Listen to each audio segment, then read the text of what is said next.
Hello and welcome to this video on Josh Yen Travels. Today I'm showing you some of the most impactful and most special places I had in Oxford during my Oxford undergrad.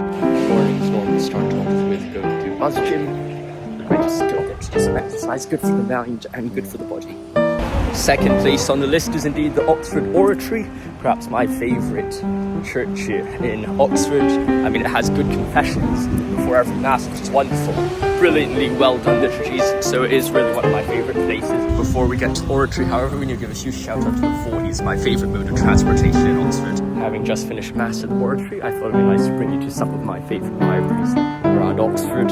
First we're going to the Japanese library, which is really beautiful. You'll see why when I show you inside, but it's nice with glass, light and all the sort. One of the best things about the Japanese library is that if you want to take a break from studying, you can just enjoy the nice scenery of St. Anthony's College. You can see the Japanese library just in this glass house over there. And you can just sit out in the sun. It's such a beautiful day out. The next place on the list is down the Woodstock Road back towards the Oratory, which is indeed the Philosophy and Theology Faculty Library. The Philosophy Theology Faculty Library is, of course, the Philosophy and Theology Faculty Library where, you know, I get most of my books. And while it's not the best library, it feels like a public library, I have to say it is one of my, I suppose, the ones that feel closest to home, because I've always just been going to this library ever since first year. So it does have a special place in my heart. Here we have outside of the Philosophy Theology Library. This is actually where penicillin was indeed discovered. It's quite nice that we are going to the Philosophy Library because they are moving to the Schwarzman Centre soon. So next year, the Philosophy Library will no longer exist here. It will be somewhere else. The next place on the list is indeed Uni Parks. I mean, I've had so many memories here. Not only just bringing friends here for a walk, but also just playing football. I remember I used to play football in the pitch over there, and also in the pitch over here. The goalposts have been removed, but you know, we used to in first year play against these teams 7 or 8 v 11, and we'll still end up winning because we just had such a good strong sense of team spirit and such a strong sense of players. Well, I mean, football has just been a massive part of my time in Oxford, playing with the Catholic team, playing with the Regent's Park College team, Hong Kong Society, Japanese Society, like 2-3 matches a week, or at least trainings a week. That's just really wonderful. The next library is the Veer Harmsworth Library, one of my favourite libraries in Oxford, just because of the amount of glass it has.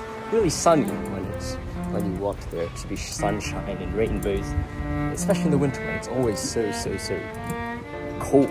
After Veer Harmsworth, we are now going to the Old Bod, Duke Humphreys, which is up behind us right here. Oldest library in Oxford. I do enjoy it a lot. It's nice, traditional, so that you're connecting yourself to the past. And of course, on the way you go past the Sheldonian Theatre and, of course, Hertford College Bridge. You might be wondering why I've brought you to Meadow Lane, one of these shoddy old pitches in Oxford. The reality is, as I've said, football means a lot to me, and these are the pitches where I played football at the Catholic chaplaincy. I mean, they're some of the most holy pitches, not in its kind of divine Catholic sense, but kind of literally filled with holes pitches that I played on. But, you know, it's very, very good memories, good times with the lads. This is essentially the farthest south into Cowley I've really ever come, apart from a few Chinese restaurants. So, I mean, it's good to experience another part of Oxford, but really, unless I come down for football, I'm rarely in Cowley. Tied to chaplaincy football is, of course, the chaplaincy itself. I really enjoy coming here. There's Thursday meeting stuff. I came here most in first year. Second, third year I haven't been as present, but there are good talks, good community, and of course really nice chapel that I do quite enjoy as well. The next place on the list is, of course, Regent's Park College. I mean, what can I say, right? It's a college I've been at. I had loads of good memories in the first year, and I lived out in the last 2 years, but no matter what happens, I mean, it is a very nice college, I would say. It's like a small college, maybe not as big as Christchurch or the other ones. Regent's Park does have a nice vibe to it, a nice feeling, and it's always nice to spend time there. There's a lot of times where I would say, I wish I was in a bigger college or get another experience, but you know, when you get into a new university, into a new scene, it's nice to have a very small community, so you actually get to know loads of people very quickly and also very closely, unlike if you were in a bigger college, there's too many people to meet to actually get to know everyone well. So, you know, Regent's Park is always very special. It's small, nice, cozy. What more can I say? It was really enjoyable, especially my year. My year was wonderful. I mean, it seems to have dropped off in the second and third years, but such is life, right? You can't have everything, and, you know, of course, most of the football that I played, the camaraderie, all came through Regent's Park College. So I'm very grateful for that place. It's a beautiful place.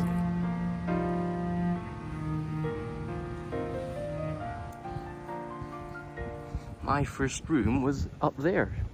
Main 16 right next to the washrooms on the end. That is indeed some of my favourite places in Oxford. I hope you've enjoyed this short video, and I hope to see you soon in my next travel vlog.